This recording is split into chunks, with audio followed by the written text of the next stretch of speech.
분야에 상관없이 대단히 성공한 사람들은 두 가지 특성으로 나타났다. 첫째, 대단히 회복력이 강하고 근면했다.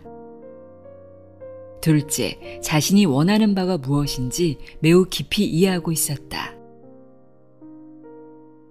그들은 결단력이 있을 뿐 아니라 나아갈 방향도 알고 있었다. 성공한 사람들이 가진 특별한 점은 열정과 결합된 끈기였다. 한마디로 그들에게는 그릿이 있었다.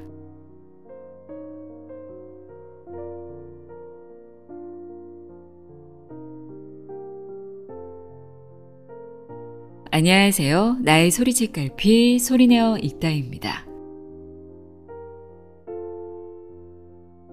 우리는 어떤 분야에서 대단한 성과를 거두거나 성공한 사람을 보면 그 분야에 재능이 있다거나 타고난 머리가 좋다거나 환경이 좋았을 거라고 선입견을 갖고 바라볼 때가 있습니다. 그 사람이 그 결과를 얻기 위해 어떤 과정을 겪었는지, 어떤 노력을 했는지를 간과하는 거죠. 똑같은 환경, 똑같은 스펙을 가졌는데도 왜 어떤 사람은 뛰어난 성취를 이루고 어떤 사람은 그저 그런 삶에 머무르는 걸까요? 또 엄청나게 열악한 환경에서 특별한 재능이 없는데도 성공하는 사람들은 어떻게 그 자리에 오를 수 있었을까요? 바로 그에 대한 답을 찾을 수 있는 책입니다. 출간된 지 그리 오래되지 않았음에도 불구하고 자기 개발의 고전처럼 여겨지고 있는 책이죠. 읽어보지 않았더라도 이 책의 제목은 들어보셨을 겁니다. 바로 엔젤라 더크워스의 그릿입니다.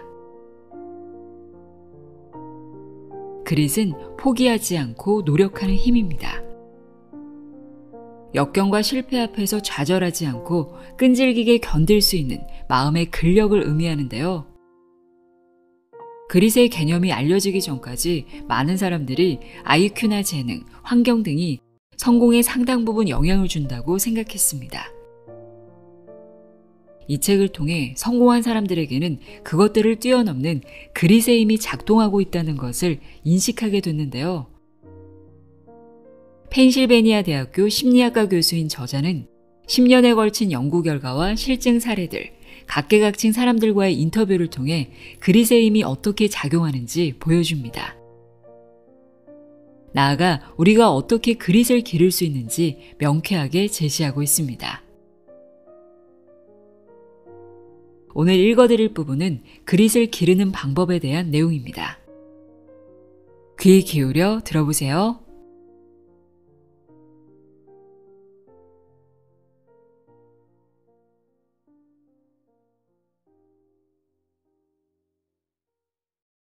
재능보다 2배 더 중요한 노력. 내가 재능이란 단어를 읽거나 듣지 않고 넘어가는 날은 단 하루도 없다. 스포츠면부터 경제면까지, 신문 주말판에 실린 배우와 음악가 소개부터 정계 유망주에 대한 일면 기사까지 신문의 모든 면에 재능을 암시하는 단어들이 넘쳐난다. 누군가가 기사에 나올 만한 업적을 달성하는 즉시 그를 비상한 재능이 있는 사람으로 지명하는 것처럼 보인다. 그러나 재능을 지나치게 강조하면 다른 모든 요인을 간과하게 된다. 나도 그런 말을 뱉을 뻔한 경우들이 있다. 굉장히 인상적인 사람들을 보면 반사적으로 정말 천재인데? 라는 혼잣말이 나오려 한다. 내가 그런 말을 해서는 안 되는데도 말이다. 그런데 왜 그런 말을 하는 걸까? 어째서 재능에 대한 무의식적 편향이 남아있는 것일까? 몇 년 전 승부욕이 강한 수영 선수들을 연구한 논문, 탁월성의 일상성을 읽은 적이 있다. 이 논문의 주요 결론은 제목에 압축되어 있듯이 빛나는 인간의 업적이 실은 평범해 보이는 무수한 개별 요소의 합이라는 것이다. 이 논문의 저자인 사회학자 댄 챔블리스는 이렇게 말한다. 최상급 기량은 사실 수십 개의 작은 기술 및 동작 하나하나를 배우거나 우연히 깨치고 주의 깊은 연습을 통해 습관으로 만들고 전체 동작으로 종합해서 나온 결과물이다. 부분 동작들 중에서 비범하거나 초인적인 동작은 하나도 없다. 정확하게 실행된 동작들이 합해져 탁월한 기량이 나올 뿐이다. 그러나 탁월성이 평범함 속에서 나온다는 말은 호응을 얻기 힘들다. 챔블린은 자료 분석을 마친 뒤 동료에게 일부를 보여줬을 때 좀 더 재미있게 써야겠네. 여기 나오는 사람들을 더 흥미롭게 묘사해봐. 라는 평을 들었다. 나는 챔블리에게 전화해 그가 관찰한 내용 중 몇 가지를 자세히 물어보았다. 그는 수영선수로 활동하다가 선수 생활을 그만둔 뒤 몇 년간 비상근 코치로 일하면서 재능과 그 재능이라는 단어를 우리가 어떤 의미로 사용하는가에 매료되었다. 젊은 교수였던 챔블리스는 수영선수를 대상으로 심층적인 질적 연구를 해보기로 했다. 그는 총 6년 동안 동네 수영클럽부터 올림픽 출전을 꿈꾸는 우수한 선수팀까지 모든 수준의 수영선수와 코치들을 면담하고 관찰하고 때로는 함께 생활하고 원정 경기까지 따라다녔다. 재능은 우리가 성공한 운동선수에게 붙이는 가장 흔한 비전문가적 설명일 것이다. 우리는 마치 재능이라는 눈에 보이지 않는 실체가 경기 성적이라는 표면적 현실 뒤에 존재하고 있어서 최고 선수와 나머지 선수들을 구별해주는 것처럼 말한다. 그리고 위대한 선수들을 나머지 우리에게는 허락되지 않는 특별한 재능과 신체적, 유전적, 심리적, 생리적인 인자를 타고난 축복받은 존재처럼 바라본다. 재능이 있는 선수도 있고 없는 선수도 있다. 재능을 타고난 선수도 있고 아닌 선수도 있다. 나는 챔블리스의 관찰이 정확하다고 생각한다. 우리는 운동선수나 음악가 등이 입이 떡 벌어질 만큼 놀라운 성과를 어떻게 냈는지 설명할 수 없으며 이내 포기하고 재능이네, 그건 가르쳐서 되는 게 아니야 라고 말하는 경향이 있다. 다시 말해서 경험과 훈련만으로 통상적인 범위를 훌쩍 넘는 탁월한 수준에 어떻게 도달할 수 있었는지 쉽게 이해가 안 될 때 자동으로 타고났다는 분류를 한다. 챔블리스는 위대한 수영선수들의 전기를 통해 그들의 궁극적 성공에 기여한 많은 요소들을 알 수 있다고 말한다.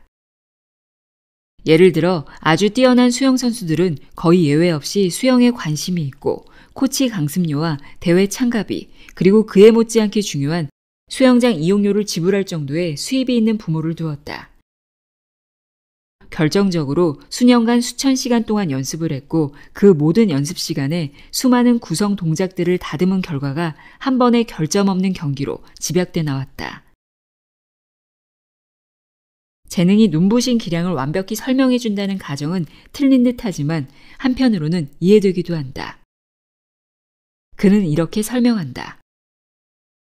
4년마다 돌아오는 올림픽 중계방송이 최고의 선수를 볼 유일한 기회이거나 매일 훈련하는 모습은 보지 못한 채 경기만 봤다면 성공의 이유를 재능으로만 설명하기 쉽다. 이어서 그는 수영으로 성공하는 데는 생각보다 많은 재능이 필요하지 않다고 강조한다. 누구나 마이클 펠프스처럼 될 수 있다는 뜻은 아니시죠? 내가 물었다. 물론 아닙니다. 그가 대답했다. 우선 훈련으로도 안 되는 신체 구조상의 이점이 있잖아요. 그리고 똑같이 열심히 하고 같은 코치에게 지도받아도 어떤 선수들은 다른 선수들보다 발전폭이 크다고 하지 않았나요? 내가 이어서 질문했다. 그랬죠. 하지만 탁월한 기량을 정복할 수 있다는 사실이 중요합니다. 탁월한 기량은 수많은 기술이 합해져 나오고 그 하나하나의 기술은 노력으로 익힐 수 있는 것이니까요. 챔블리스는 탁월한 기량을 갖추기까지 들인 수많은 시간, 나날, 주, 해를 저속 촬영한다면 다른 사람들도 그가 봐왔듯이 평범한 동작들이 합해져 빼어난 기량이 완성되는 과정을 볼 수 있으리라고 주장한다. 하지만 나는 평범한 구성 동작의 점진적 숙달로 탁월한 기량이 전부 설명될지 궁금했다. 과연 그게 전부일까? 저도 그렇지만 우리 모두가 신비로움과 마법을 좋아하기 때문에 그런 미련을 버리지 못하죠. 그의 대답이었다. 그는 내게 니체의 글을 읽어보라고 했다. 니체? 철학자 니체? 난데없이 왜 19세기 독일 철학자의 이야기를 하지? 알고 보니 니체 역시 이 문제를 놓고 오랫동안 고민한 적이 있었다. 모든 완전한 것에 대해 우리는 그것이 어떻게 생겨났는지 묻지 않는다. 니체는 말했다. 우리는 마치 그것이 마법에 의해 땅에서 솟아난 것처럼 현재의 사실만을 즐긴다. 아무도 예술가의 작품 속에서 그것이 완성되기까지의 과정을 보지 못한다. 니체는 말했다. 그 편이 나은 점도 있다. 작품으로 완성되는 과정을 보게 되는 경우에는 언제나 반응이 다소 시들해지기 때문이다. 다시 말해서 우리는 선천적, 후천적으로도 갖지 못한 수영에 대한 재능을 갖고 태어났다고 믿고 싶어 한다. 우리는 탁월한 기량을 보는 것을 더 좋아한다. 일상성보다는 신비함을 선호한다. 즉, 선천적 재능으로 신화함으로써 우리 모두는 경쟁에서 면제받는 것이다. 그리고 현재 상황에 안주하게 된다. 그렇다면 탁월성의 실체는 무엇인가? 니체가 내린 결론도 댄 챔블리스와 똑같았다. 사고를 한 방향으로 모아 모든 것을 소재로 활용하며 자신과 타인의 내면을 부단히 관찰하여 어디에서나 본보기와 자극을 찾아내고 지칠 줄 모르고 자신의 방식으로 결합시키는 사람들이 위대한 업적을 이룬다. 니체는 재능에 대해서는 뭐라고 했을까? 그는 누구보다도 장인을 본보기로 생각하라고 말한다. 소질과 타고난 재능에 대해 말하지 말라. 타고난 재능이 거의 없어도 위인이 된 이들을 여러 들 수 있다. 그들은 탁월한 솜씨를 배워서 천재가 되었다. 그들은 모두 유능한 장인답게 작은 부분을 제대로 만드는 법부터 진지하게 배운 다음 전체를 구성하는 일에 조심스럽게 도전했다. 그들은 눈부신 전체에 감탄하기보다 작고 부수적인 것들을 잘 만드는 데서 즐거움을 느꼈기 때문에 거기에 충분한 시간을 할애했다. 길을 막 접어들었다가 그 길을 완전히 포기하는 일이 얼마나 자주 발생하는가? 지금 이 순간 얼마나 많은 러닝머신, 실내 자전거, 웨이트 기구가 전국 각지의 지하실에서 먼지를 뒤집어 쓰고 있는가? 얼마나 많은 아이들이 운동을 해보겠다고 나섰다가 한 시즌이 끝나기도 전에 그만두는가? 얼마나 많은 이들이 모든 친구에게 스웨터를 떠주겠다고 맹세했다가 겨우 소매 반쪽만 들고 바늘을 내려놓는가? 텃밭 가꾸기, 퇴비 만들기, 다이어트 하기도 마찬가지다. 얼마나 많은 이들이 시작할 때는 들떠서 열심히 하다가 첫 번째 큰 장애물이나 긴 침체기를 만나자마자 영원히 포기해버리는가? 많은 이들이 시작했던 일을 너무 빨리, 너무 자주 그만두는 듯하다.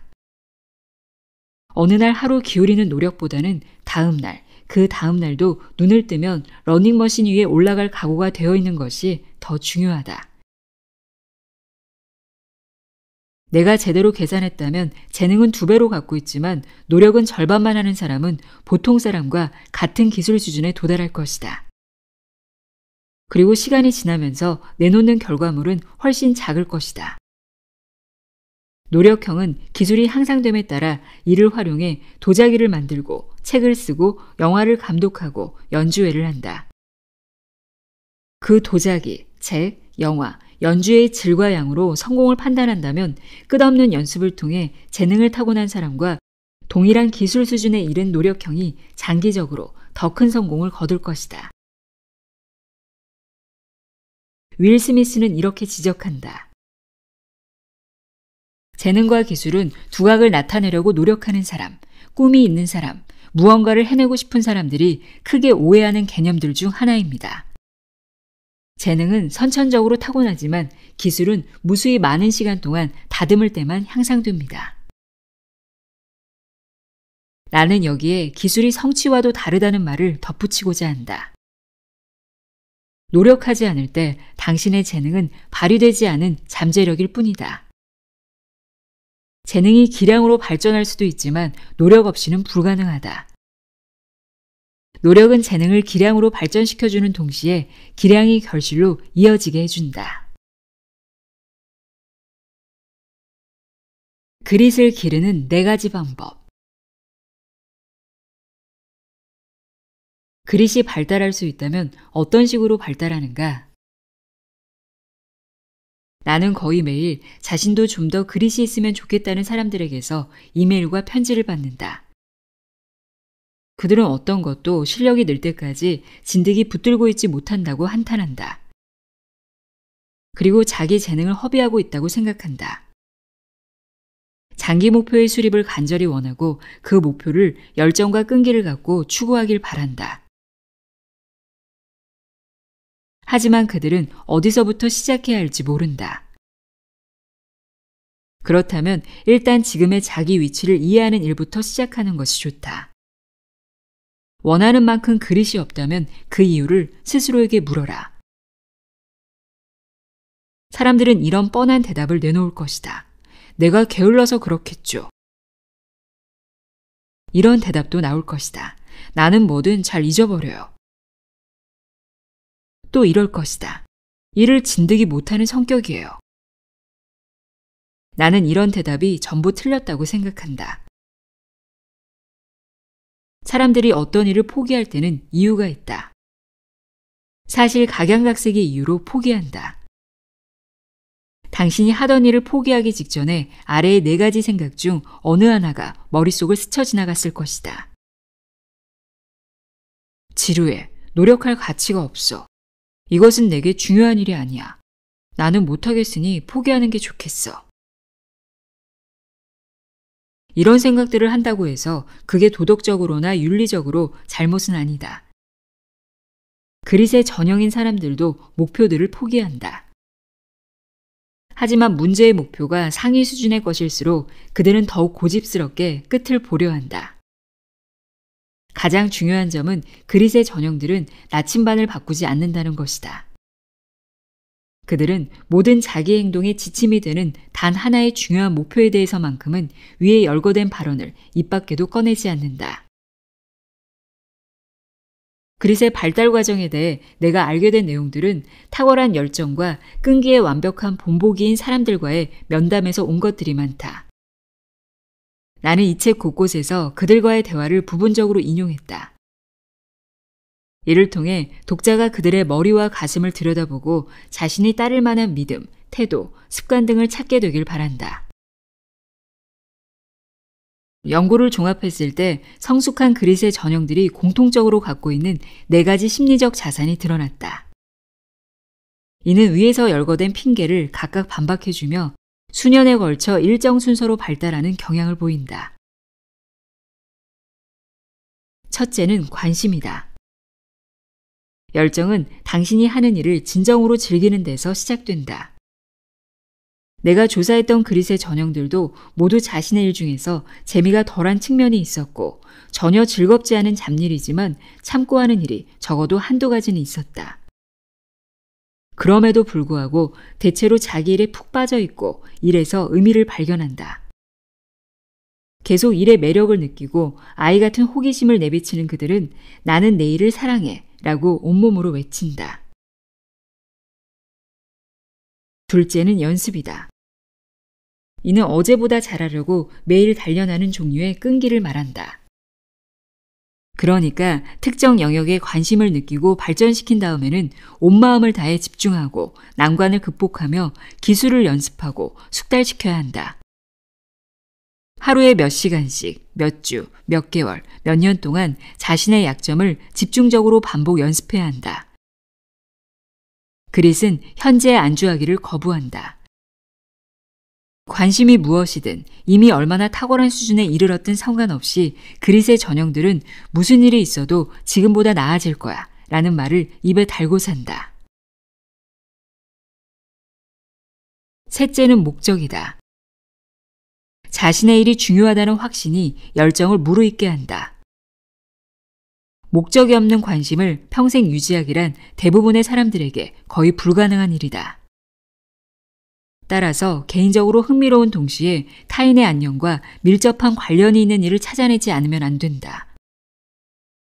소수는 목적의식을 일찌감치 깨닫지만 다수는 어떤 일에 관심이 생기고 수년 동안 절제하며 연습한 뒤에야 타인을 위해 봉사하겠다는 동기를 강하게 느낀다.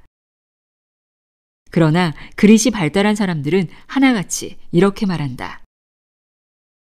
내 일은 나에게도 타인에게도 중요합니다. 마지막 넷째는 희망이다. 희망은 위기에 대처하게 해주는 끈기를 말한다. 이 책에서는 관심, 연습, 목적 다음에 희망이 논의되지만 희망이 그릿의 마지막 단계에만 나타나는 것은 아니다. 희망은 모든 단계에서 나타나는 특징이다. 상황이 어려울 때나 의심이 들 때도 계속 앞으로 나아가는 법을 배우려면 맨 처음부터 끝까지 희망을 유지하는 일이 더없이 중요하다. 우리는 다양한 시점에서 크게 작게 허물어진다. 그대로 주저앉는다면 투지를 잃지만 일어난다면 투지는 더 커진다. 나 같은 심리학자의 참견 없이 스스로 그릿을 이해한 사람도 있을 것이다. 이미 지속적으로 깊은 관심을 느끼는 일이 있고 끊임없이 도전을 받아들일 준비가 돼 있으며 서서히 목적의식을 발전시켰고 어떤 역경에도 끄떡없이 나아갈 능력이 있다는 자신감까지 넘칠 수도 있다. 그런 사람이라면 그릿 척도에서 5점 만점에 5점 가까이 받았을 것이다. 그들에게 박수갈채를 보낸다. 그릿도 미적분학과 피아노처럼 스스로 배울 수 있다. 여기에 약간의 지침이 더해진다면 크나큰 도움이 될 수 있을 것이다. 관심, 연습, 목적, 희망의 4가지 심리적 자산은 상품처럼 가지고 있거나 갖고 있지 않거나 둘 중 하나가 아니다. 당신은 관심을 느끼고 발전시키고 심화하는 법을 익힐 수 있다. 훈련을 습관으로 만들 수 있다. 목적의식과 의미를 찾고 발전시킬 수 있다. 그리고 스스로에게 희망을 가르칠 수 있다. 한마디로 당신 내부에서부터 그릿을 길러나갈 수 있다.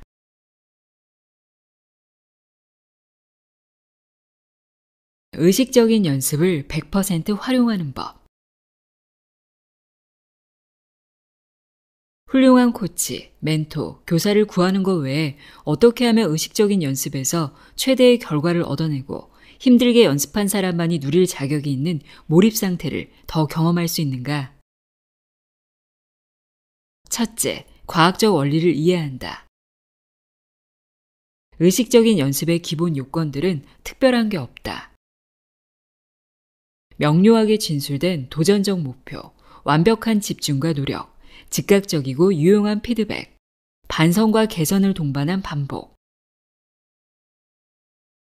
하지만 대부분의 사람들이 이 4가지를 갖춘 연습을 몇 시간이나 할까? 아마 의식적인 연습을 전혀 하지 않고 평생을 보내는 사람도 많을 것이다. 승부욕이 너무 강해서 탈진할 때까지 연습하는 사람들조차 의식적인 연습을 하지 않을지도 모른다. 예를 들어 일본 조정팀의 초청을 받은 올림픽 조정 금메달리스트인 마스 라스무센은 일본 선수들의 연습 시간을 보고 충격을 받았다. 그는 일본 선수들에게 탈진할 정도의 주먹구구식 연습이 목표가 되어서는 안 된다고 지적했다. 그의 조언은 심사숙고해서 목표를 정하고 하루 최대 몇 시간씩만 양질의 훈련을 하라는 것이었다. 줄리아드 음대 교수인 수행심리학자 노아 카게야마는 2살 때부터 바이올린을 연주했지만 20살이 될 때까지 의식적인 연습을 한 적이 없었다고 말한다. 이유가 무엇일까? 동기가 부족하진 않았다. 청년 노아는 4명의 교사에게 레슨을 받느라 무려 3도시를 오가기도 했다. 사실 문제는 노아가 제대로 된 방법을 몰랐다는 데 있었다. 그는 자신의 기술을 보다 효율적으로 향상시킬 과학적인 연습 방법이 있다는 사실을 알게 된 직후부터 연습의 질과 실력 향상에 따른 만족감이 모두 급등했다. 현재 그는 이런 지식을 다른 음악가와 공유하는 데 주력하고 있다. 몇 년 전 당시 대학원에서 내 지도를 받고 있던 로런 에스크 라이스 윙클러와 나는 아이들에게 의식적인 연습을 가르쳐 보기로 했다. 우리는 만화와 이야기를 곁들인 학습 자료를 나눠주면서 의식적인 연습과 효율성이 낮은 학습 방법의 주요한 차이를 학생들이 스스로 학습하게 했다. 그리고 모든 영역의 전문가들이 애초의 재능과 상관없이 의식적인 연습을 통해 실력을 길렀다고 설명했다. 힘들이지 않고 기량을 뽐내는 것처럼 보이는 유튜브의 많은 동영상 뒤에는 녹화되지 않아서 다른 사람들은 모르지만 몇 시간이고 도전하고 실수를 거듭하며 노력한 과정이 있다는 사실을 지적했다. 또한 학생들이 아직 능력이 미치지 않는 일을 시도하다가 실패하고 목표를 달성할 다른 방법을 찾아가는 과정이 바로 전문가들이 연습하는 방식이라고 알려줬다. 우리는 학생들에게 좌절감을 느낀다고 해서 그게 반드시 잘못된 길로 가고 있다는 신호는 아니라는 점을 이해시켰다. 그와 반대로 배워가는 도중에는 다들 더 잘하고 싶다는 바람을 갖는다고 말했다. 그런 다음에는 이 수업 활동을 플라세보 통제 조건의 활동들과 비교했다. 우리는 연습과 성취에 대한 학생들의 사고방식을 바꿀 수 있다는 결과를 얻었다. 예를 들어 의식적인 연습을 배운 학생들은 다른 학생에게 공부를 잘하는 방법으로 어떤 조언을 해주겠냐는 질문에 약점에 집중하라, 100% 집중하라는 충고를 더 많이 했다. 의식적인 연습 방법으로 수학 공부와 소셜미디어나 게임 사이트를 보며 놀기 중에서 선택하라고 했을 때 그들은 연습을 더 많이 선택했다. 마지막으로 반에서 평균 이하의 성적을 거뒀던 학생들은 의식적인 연습을 배운 뒤에 성적이 올라갔다. 따라서 의식적인 연습을 최대한 활용하기 위한 두 번째 비결로 연습을 습관화하라는 제안을 하려고 한다. 우선 가장 편안하게 의식적인 연습을 할 수 있는 시간과 장소를 파악한다. 그런 다음에는 매일 그 시간, 그 장소에서 연습해야 한다. 어려운 일을 할 때는 일과로 만드는 것이 뜻밖의 비법이 될 수 있기 때문이다.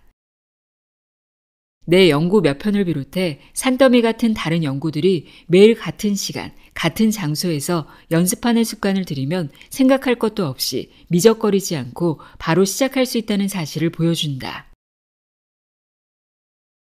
메이슨 커리는 자신의 책 리추얼에서 예술가, 과학자 등 창작자 161명의 하루를 묘사한다. 이 책에서 항상 커피를 마신다, 절대 커피를 마시지 않는다, 침실에서만 일한다, 침실에서는 절대 일하지 않는다 같은 특정 규칙을 기대한다면 찾을 수 없을 것이다. 그 대신에 이 창작자들의 공통점은 무엇일까? 라는 질문을 한다면 제목에서 바로 답을 찾을 수 있다. 바로 일상의 의식이다.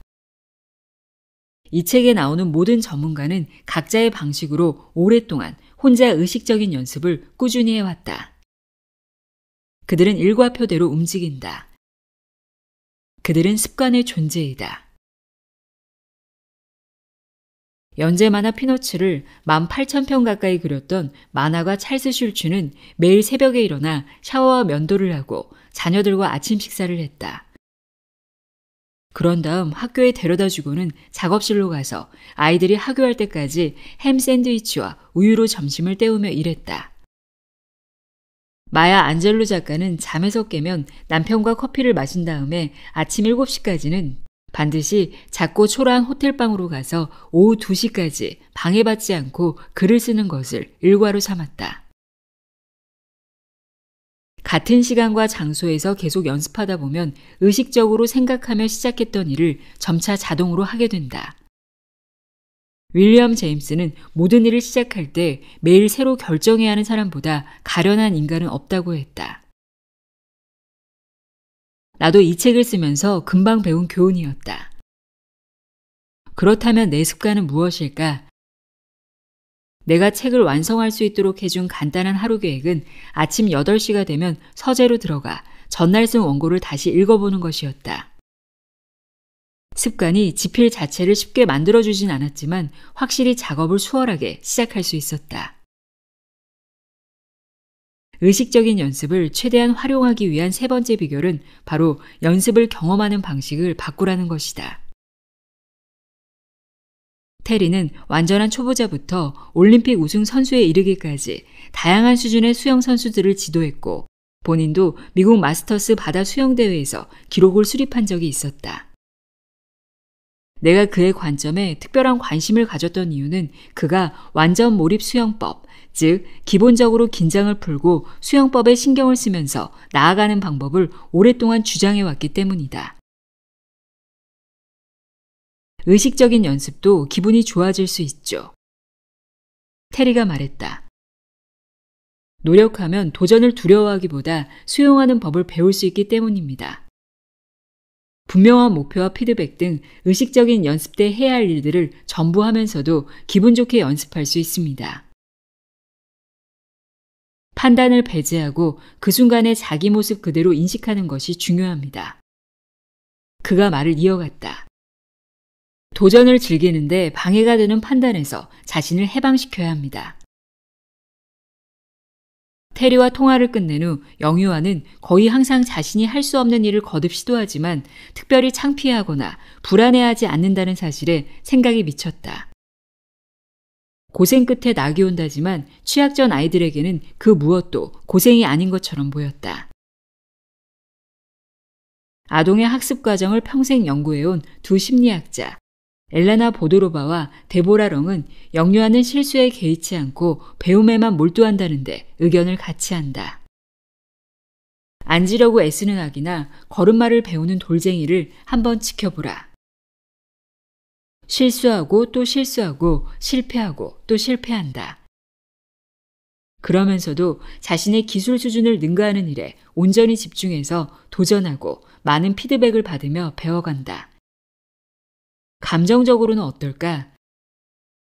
너무 어려서 직접 물어볼 수는 없지만 아직 할 수 없는 일을 시도하는 동안에 괴로워하는 것처럼 보이지는 않는다. 그런데 시간이 지나면서 변화가 찾아온다. 두 학자들에 의하면 유치원에 입학할 무렵부터 자신의 실수에 어른들이 특정 반응을 보인다는 사실을 눈치채기 시작한다. 우리 어른들이 어떤 행동을 하는가? 인상을 찡그린다. 얼굴도 약간 붉힌다. 자녀에게 달려가서 무엇을 잘못했는지 지적한다. 그래서 어떤 가르침을 주는가? 부끄러움, 두려움, 수치심이다. 브루스 게멀 코치는 그가 지도한 수영 선수들도 똑같은 일을 겪는다고 이야기한다. 그들은 코치와 부모, 친구 혹은 대중매체를 통해 실패는 나쁘다고 배웠기 때문에 자신을 보호하기 위해 모험을 피하고 최선의 노력을 다하지도 않습니다. 수치심은 어떤 문제도 해결해주지 않습니다. 렁이 내게 말했다. 그렇다면 앞으로 어떻게 해야 하는가? 엘레나 보드로바와 데보라 렁은 교사들에게 실수하고도 부정적인 감정을 보이지 않는 시범을 보이라고 부탁한다. 실제로 그들은 교사들에게 일부러 실수한 다음 미소를 지으며 이렇게 말하라고 가르친다. 이런, 블록이 5개 쌓여있는 줄 알았네. 다시 세어볼까? 하나, 둘, 셋, 넷, 다섯, 여섯. 블록이 6개네. 그랬구나. 블록을 하나씩 가리키면서 세야겠구나. 의식적인 연습을 황홀한 몰입처럼 만들 수 있는지에 대한 답은 아직 잘 모른다. 그러나 스스로에게 그리고 타인에게 힘들었어요. 그래도 좋았어요. 라고 말할 만큼 노력할 수는 있다고 생각한다.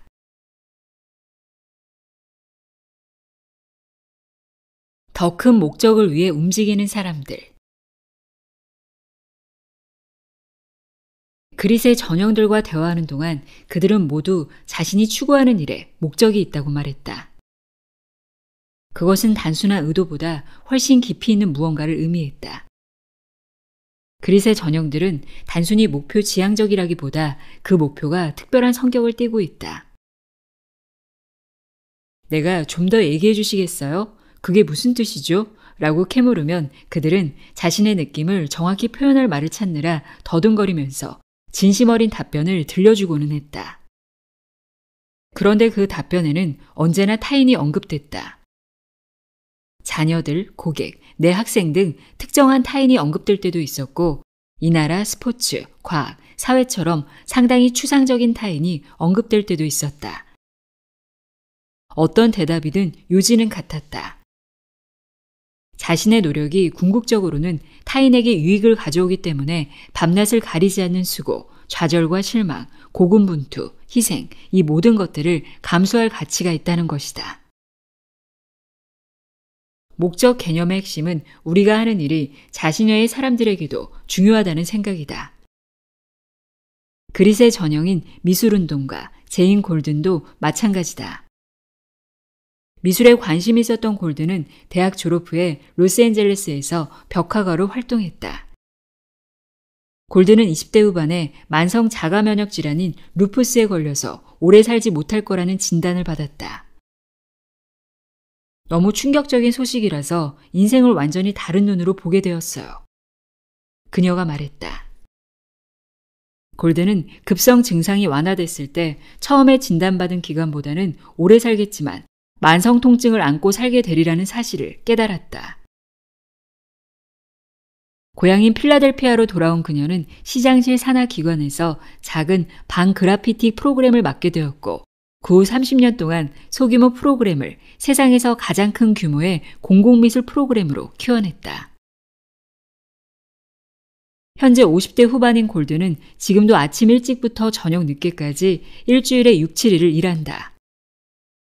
한 동료는 그녀와 일하는 것을 선거 전날 선거 사무소에서 근무하는 듯한 나날의 연속이라고 비유한다. 골든에게는 그 시간들이 더 많은 벽화가 그려지고 벽화 프로그램이 성장한다는 의미이며 이는 곧 지역 주민들이 작품을 만들고 경험할 기회가 늘어난다는 뜻이다.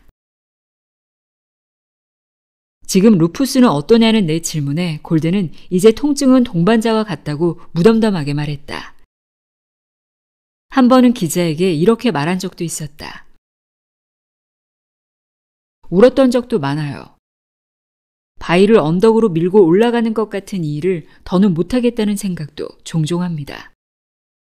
하지만 자기 연민에 빠져 있어봐야 소용없으니까 다시 힘을 낼 방법을 찾죠. 이유가 무엇일까? 자신의 일이 흥미로워서일까? 그러나 골든에게 관심과 흥미는 동기의 출발점일 뿐이다. 전부 봉사정신으로 하는 일이죠. 그녀가 말했다. 그게 원동력이에요. 내게는 그게 도덕적 의무감이죠. 그녀가 더욱 간단 명료하게 말했다. 예술은 생명을 구해주니까요. 다른 그릿 전형들이 가진 상위 목표도 골든만큼 두드러지지는 않지만 목적이 있다. 유명한 와인 평론가인 안토니오 갈로니는 내게 이렇게 말했다. 와인 평가는 내가 다른 사람에게도 열심히 알려주고 싶은 일입니다. 나는 식당에 들어갔을 때 모든 테이블에 멋진 와인병이 놓인 광경을 보고 싶어요. 갈로니는 사람들의 미각을 일깨워주는 일이 자신의 사명이라고 말한다. 그는 그럴 때 전구 하나가 반짝 켜지는 느낌인데 앞으로 100만 개의 전구가 켜지기를 원한다고 한다. 식료품과 와인 파는 가게를 운영하는 부모님 밑에서 자란 덕분에 아주 어릴 때부터 와인에 매료되었던 갈로니에게는 관심이 먼저였지만 다른 사람을 돕고 싶다는 생각으로 그 열정이 훨씬 커졌다. 나는 뇌 전문 외과 의사도 아니고 암을 치료해주는 의사도 아닙니다. 하지만 작게나마 세상을 더 나은 곳으로 만들고 있다고 생각합니다. 나는 매일 아침 그런 목적의식을 갖고 일어납니다. 따라서 내 그릿사전에서 목적은 타인의 행복에 기여하려는 의도를 뜻한다.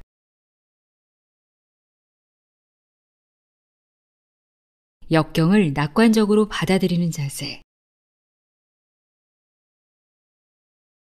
내가 그린 연구의 발판을 마련한 지 몇 년 뒤에 티치4 아메리카, TFA의 최고 경영자인 웬디 코프가 마틴 셀리그먼을 만나러 왔다. 당시 그의 지도를 받는 대학원생이었던 나는 두 가지 이유 때문에 그 자리에 끼고 싶은 마음이 간절했다. 첫째, TFA는 대학을 갓 졸업한 청년 수백 명을 교육 여건이 어려운 전국의 교육구에 보내고 있었다. 나는 개인적인 경험을 통해 교직은 그릿이 필요한 직업이며 TFA에서 교사를 배정하는 도시와 농촌 교실만큼 그릿이 필요한 곳은 없다는 사실을 알고 있었다. 둘째, 코프 본인이 그릿의 전형이었다. 널리 알려진 것처럼 그녀는 프린스턴 대학교 4학년 재학 중에 TFA를 구상했고 결국에는 꿈을 포기하고 많은 이상주의자들과 달리 그 꿈을 고수하며 미국에서 매우 큰 규모와 영향력을 가진 비영리 교육단체 중의 하나를 맨손으로 일궈냈다. 끈질긴 목표 추구는 TFA의 핵심 가치인 동시에 친구와 직장 동료들이 코프의 리더십을 묘사할 때 흔히 사용하는 말이기도 하다. 우리 세 사람은 그날 회의에서 역경을 낙관적으로 해석하는 교사는 비관적인 교사에 비해 투지가 강하며 그 투지는 훌륭한 수업을 예측해주는 변인이다 라는 가설을 수립했다. 예를 들어 낙관적인 교사는 수업에 비협조적인 학생을 도울 방법을 계속 찾겠지만 비관적인 교사는 더 이상 어쩔 방법이 없다고 여길 것이다. 그 가설이 참인지 확인하기 위해 우리는 TFA 교사들이 학교에 부임하기 전에 낙관성과 그릿을 측정하고 1년 뒤 그들이 학생들의 학업을 얼마나 효과적으로 향상시켰는지 알아보기로 결정했다. 그해 8월 TF 교사 400명은 그릿 척도와 셀리그먼의 낙관성 검사를 마쳤다. 나쁜 일에서는 일시적 원인과 특수한 원인 탓으로 돌리고 좋은 일에서는 영구적 원인과 전반적 원인 탓으로 돌리는 정도가 강할수록 낙관적인 대답으로 처리됐다. 그 반대의 경향이 심할수록 비관적인 대답으로 간주됐다. 이 조사 연구에서 우리가 한 가지 더 측정한 변이는 행복이었다. 우선 행복이 훌륭한 업무 실적의 결과일 뿐 아니라 중요한 원인일 수 있다는 과학적 증거가 조금씩 늘고 있었기 때문이다. 또한 우리는 투지가 강한 교사들이 얼마나 행복한지 궁금했다. 한결같은 열정과 투지는 대가를 치러야 얻을 수 있는가? 아니면 투지가 강한 동시에 행복할 수 있는가? 1년 후 TFA에서는 학생의 학업 성취도 향상을 토대로 각 교사의 효율성을 평가하고 표로 만들어 자료 분석에 들어갔다. 우리가 예상한 대로 낙관적인 교사들이 더 투지가 강하고 행복을 느낀다는 결과가 나왔다. 또한 그들의 투지와 행복감이 1년간 학생들의 학업 성취를 더 높일 수 있었던 이유로 밝혀졌다. 나는 한동안 그 결과를 응시하다가 내가 교실에서 가르쳤던 경험을 회상해 보았다.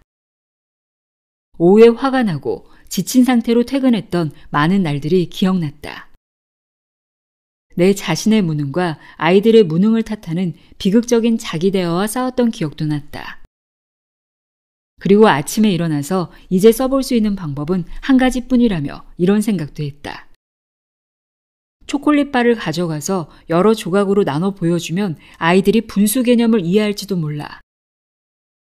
월요일마다 전체 학생들에게 사물함을 싹 비우라고 하면 깨끗이 사용하는 습관을 들일 거야.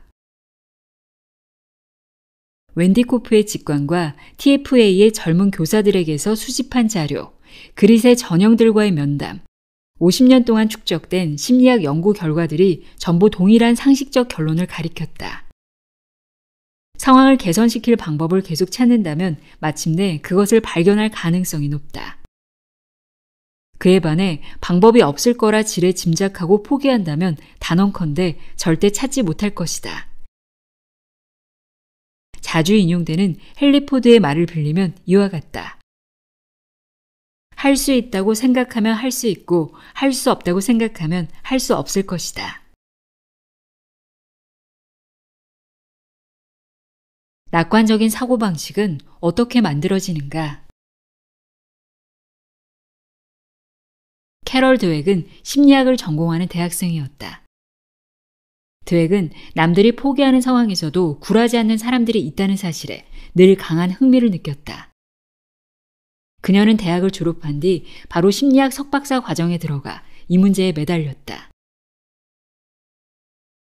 드웩은 초기에 여러 중학교의 재학생들을 상대로 다음 연구를 진행했다. 그녀는 교사와 교장, 학교 심리학자 모두에게서 어떤 일에 실패했을 때 유독 무력감을 느낀다고 평가받는 남녀 학생들을 파악했다. 그녀는 이 학생들이 노력이 아니라 지적 능력의 부족 때문에 실수한다고 믿고 있으리라 예견했다. 다시 말해서 그녀는 학생들을 비관적으로 만든 요인이 단지 이딴 실패 경험이 아니라 성공과 학습에 대한 핵심 신념일 거라고 의심했다. 드웩은 이를 확인하기 위해 학생들을 두 집단으로 나눴다. 절반의 학생들은 성공 경험 프로그램에 배정됐다. 이 집단은 몇 주 동안 수학 문제를 풀면서 메시가 몇 문제를 풀었든 상관없이 잘했다는 칭찬을 받았다. 나머지 절반 학생들은 귀인 재훈련 프로그램에 배정됐다. 이 집단도 수학 문제를 풀었지만 문제를 많이 풀지 못했다는 지적을 가끔씩 받았으며 결정적으로 더 열심히 해야 한다는 말을 들었다. 그 외 모든 학생에게 쉬운 문제와 매우 어려운 문제가 섞인 문제지를 풀게 했다. 드웩은 이전의 실패가 무력감의 근본 원인이었다면 성공 경험 프로그램의 동기를 강화시켜 주었을 거라고 추론했다. 반면에 학생들이 자신의 실패를 해석하는 방식이 문제였다면 귀인 재훈련 프로그램이 더 효과적이었을 것이다. 드웩이 얻은 실험 결과에 의하면 성공 경험 프로그램에 배정됐던 학생들은 매우 어려운 문제가 나오면 훈련 이전과 마찬가지로 쉽게 포기했다. 이와는 매우 대조적으로 귀인 재훈련 프로그램에 배정됐던 학생들은 어려움에 부딪힌 후에 더 노력했다. 그들은 실패를 자신에겐 성공할 능력이 없다는 증거가 아니라 더 노력해야 한다는 신호로 해석하도록 학습한 듯했다. 그 후 40여 년 동안 드웩은 이 문제를 깊이 탐구했다. 곧 그녀는 모든 사람들의 마음속에는 각각 세상이 돌아가는 방식에 대한 개인적인 이론이 있다는 사실을 알게 됐다. 드웩이 사람들에게 질문했을 때 즉각 대답이 돌아왔다는 점으로 미루어 세상에 대한 관점은 의식에 존재한다. 하지만 인지행동 치료 중에 꺼내놓은 많은 생각들처럼 질문을 받을 때까지는 의식하지 못할 수도 있다. 다음은 드웩이 지능에 관한 개인적인 이론을 측정하기 위해 사용하는 4가지 문항이다. 지금 내 문항을 읽고 당신은 각 문항에 얼마나 동의하는지 생각해보라. 지능은 아주 근본적인 개인 특성으로 당신의 힘으로 변화시키기 힘들다. 당신은 새로운 것들을 배울 수 있지만 당신의 지적 능력을 바꿀 수는 없다. 당신의 지능이 얼마가 됐든 언제든지 상당히 변화시킬 수 있다.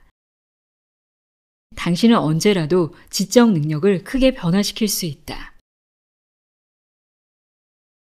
앞에 두 문항에는 그렇다고 고개를 끄덕였지만 뒤에 두 문항에는 그렇지 않다고 고개를 저었다면 드웩은 당신이 고정형 사고방식을 갖고 있다고 진단할 것이다. 또한 만약 그 반대라면 당신은 성장형 사고방식에 가깝다고 말해줄 것이다. 나는 성장형 사고방식이란 사람이 정말로 변할 수 있다는 깊은 믿음이라고 생각한다. 이런 성장 지향적인 사람들은 만약 적절한 기회가 주어지고 제대로 지원을 받는다면 그리고 열심히 노력하면서 자신이 할 수 있는다고 믿는다면 더 똑똑해질 가능성이 있다. 반대로 어떤 사람들은 자전거를 타는 법이나 영업 전략 등을 배울 수는 있지만 이런 기술을 배우는 능력, 즉 재능은 훈련의 대상이 아니라고 생각한다. 자기 재능을 믿는 사람 중에도 고정형 사고방식을 가진 이가 많은데 이런 생각은 문제가 될 수 있다. 현실적으로 걸림돌이 없는 길은 없으며 언젠가는 이런 장애물들을 만나게 되기 때문이다. 그럴 때 고정형 사고방식은 큰 골칫거리가 된다. C- 학점, 불합격 통보, 직장에서의 실망스러운 업적 평가 등의 장애가 당신을 길 밖으로 밀어낼 수 있다. 고정형 사고방식을 가졌다면 이런 장애를 자신에게는 필요한 자질이 없거나 부족하다는 증거로 해석하기 쉽다. 반대로 성장형 사고방식을 가진 사람은 더 잘하는 법을 배울 수 있다고 믿는다.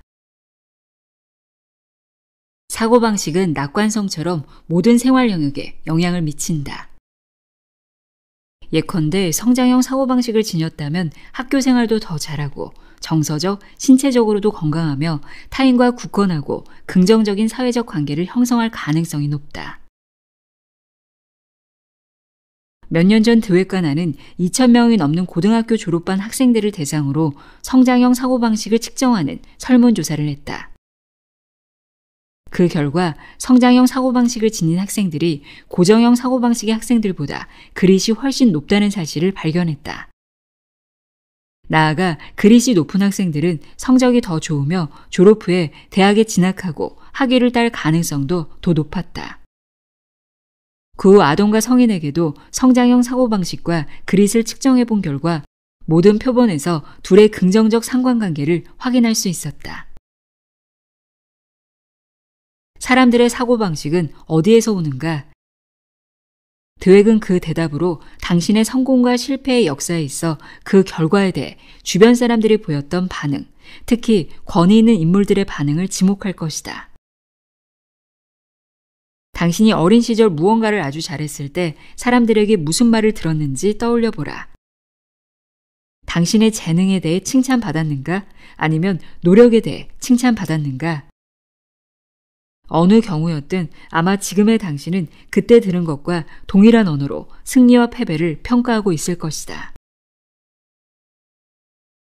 당신이 부모나 감독, 코치, 멘토라면 앞으로 며칠 동안 자신이 쓰는 표현에 주의하면서 그 말들이 자신과 타인에게 어떤 신념을 강화하는지 관찰해 보기를 제안한다.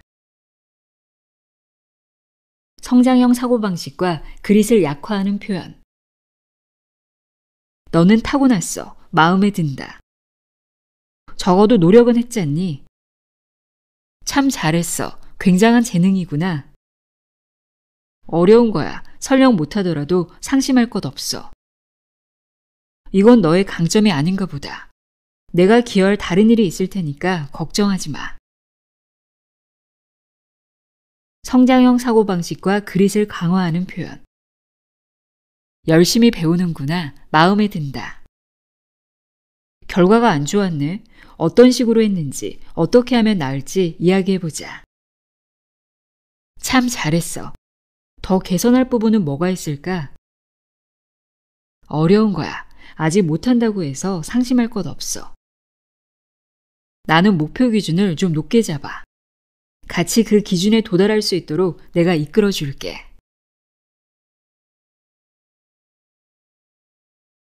말과 행동의 불일치를 경계하라. 말로 희망을 키워줄 수도 있다. 하지만 성장형 사고방식의 모범을 보이는 행동, 즉 사람은 학습을 학습할 수 있다고 진심으로 믿는 모습을 행동으로 보여주는 것이 더욱 중요하다. 작가이자 사회운동가인 제임스 볼드윈이 이런 말을 한 적이 있다. 아이들은 어른들의 말을 새겨듣는 법이 없지만 어른들의 행동을 모방하는 데는 선수다. 이는 내 실험실의 심리학자 박다운도 최근에 확인한 사실이다. 그녀는 1년 동안 1학년과 2학년 교실을 관찰하면서 학업 성취도가 높은 학생들에게 특권을 부여하고 그들과 다른 학생들의 차이를 강조하는 교사들은 무심결에 어린 학생들에게 고정형 사고방식을 심어준다는 사실을 확인했다. 2학기가 지나는 동안 그런 교사에게 배운 학생들은 쉬워서 많이 맞힐 수 있는 게임과 문제를 선호하게 됐다. 한 학년을 마쳤을 때 그 학생들은 사람마다 정해진 재능이 있고 이는 거의 그대로 유지된다는 말에 동의하는 비율이 더 높았다. 마찬가지로 드웩과 공동 연구자들은 부모들이 아이의 실수가 나쁜 문제라도 되는 것처럼 반응할 때 아이가 고정형에 가까운 사고방식을 갖게 된다는 사실을 발견했다. 이들 부모가 스스로 자신이 성장형 사고방식을 가지고 있다고 말했을 때도 결과는 마찬가지였다. 아이들은 우리를 지켜보고 우리의 행동을 모방한다. 당신은 성공한 사람을 어떻게 대하는가? 그리고 당신을 실망시킨 사람들에게는 어떻게 반응하는가? 추측하건대 당신이 성장형 사고방식 개념을 아무리 지지해도 고정형 사고방식으로 돌아갈 때가 종종 있을 것이다. 적어도 드웨과 나는 그렇다. 우리 모두는 각자의 지도학생이 기대에 못 미치는 결과물을 가져왔을 때 어떻게 반응해야 좋을지 알고 있다. 우리는 따뜻한 격려가 자동 반사처럼 나오기를 바란다. 실수에 대해 좋아, 여기서 배울 점은 뭐지? 라는 태도를 갖기를 열망한다. 하지만 우리도 사람인지라 자주 좌절한다. 조급함을 내비치기도 한다. 학생의 능력을 판단할 때 불현듯 의구심을 느끼면서 앞으로 더 발전할 방안을 생각해주는 중요한 과업을 잠시 잊기도 한다. 대개 사람들의 내면에는 성장형 사고방식을 지닌 낙관론자 바로 옆에 고정형 사고방식을 지닌 비관론자가 나란히 존재한다. 몸짓 언어와 표정, 행동이 아니라 말만 바꾸는 실수를 하기 쉽기 때문에 이런 현실을 인식하는 것이 중요하다. 그렇다면 어떻게 해야 하는가? 우선 말과 행동의 불일치를 조심해야 한다. 당연히 계속 실수하겠지만 그럴 때는 고정형 사고방식과 비관적 관점을 버리기가 어렵다고 순순히 인정하면 된다. 드웨의 동료인 수전 맥키는 기업의 최고 경영자들과 함께 일하면서 그들의 내면에 있는 고정형 사고방식에 그 특징을 딴 이름을 붙이고 이렇게 말해보라고 권한다. 이런, 내가 오늘 회의에 강압적인 클레어를 데려왔나 보군. 다시 이야기해보지. 또 올리비아가 상충되는 요구에 어떻게 대처할지 몰라 당황하는데 찬찬히 생각하게 날 좀 도와주겠나? 투지 넘치는 시각을 갖게 되면 근본적으로 사람은 실력이 차차 늘고 성장한다는 점을 인정하게 된다. 우리는 인생에 한 방 맞고 쓰러졌을 때 다시 일어날 수 있는 힘을 얻고 싶은 것처럼 주변 사람들이 노력했지만 성공하지 못했을 때도 그들에게 도움이 되는 해석을 해주려고 한다. 우리에게는 언제나 내일이 있다.